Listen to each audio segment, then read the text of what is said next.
Сайн байцгаана уу та бүхэнд энэ өдрийн мэндийг хүргэе.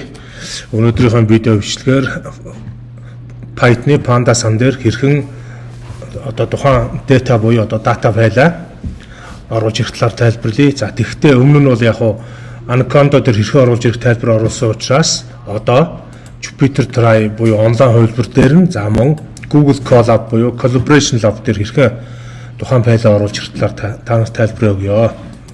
За бид нар эхлээд CSV файлаа татаад авчна. За татаж авсан файл маань download дотор ингээ байшина.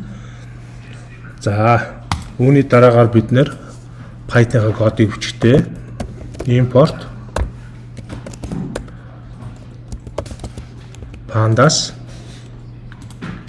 spd гэж кодоо бичээд за дараа нь бид нэр дуудах файлаа авчна. dp tensor pd read доогор зураг csv файл.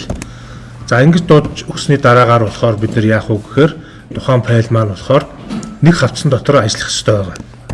За түрүүний татж авсан файлаа шууд чирээд ийшээ энэ хавцсны байршил дээр байршуулна. За хавцсны байршлаа харуулъя. За Jupyter Try дээр болохоор хавцсан маань энэ хавцсны зурагтай байдаг. Энэ дээр дарж агаад employee csv чирж байршуулад за ингээ байршаа ороод ирнэ. За тэнгууд энэ нэрээ өгнө.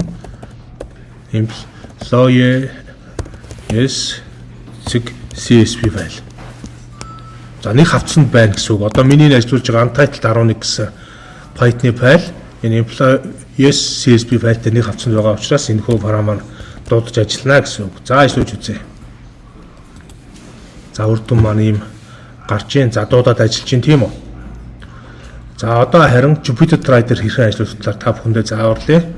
За урьдчилгаа өгье. За бас энэ хавцсны зурган дээрээ дарна. За түрүүний кодоо бичнэ.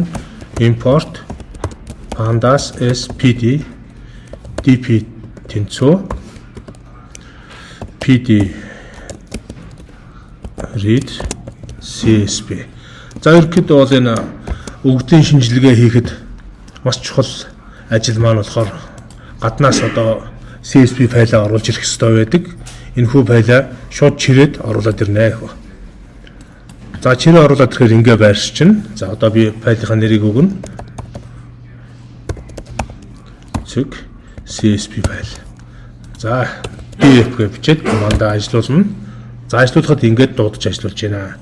За ингээ өнөөдрийнхөө видео бичлэгээр та бүхэндээ Jupyter Try ноутбук буюу одоо онлайн хувилбар дээр нь Anaconda Jupyter ноутбукийн онлайн хувилбар дээр хэрхэн CSV файлыг дуудаж ажиллуулах, за мөн Google Colab дээр хэрхэн ажиллуулах зааврыг та бүхэнд өглөө. За танд манай энэ бичлэг таалагдсан бол манай сувгийг subscribe хийж дагаараа бичлэгийг маань дэмжиж лайк дарж комент бичээрэй. За мөн бичлэгийг маань share хийж бусдад түгээж өгөөрэй. За баярлалаа.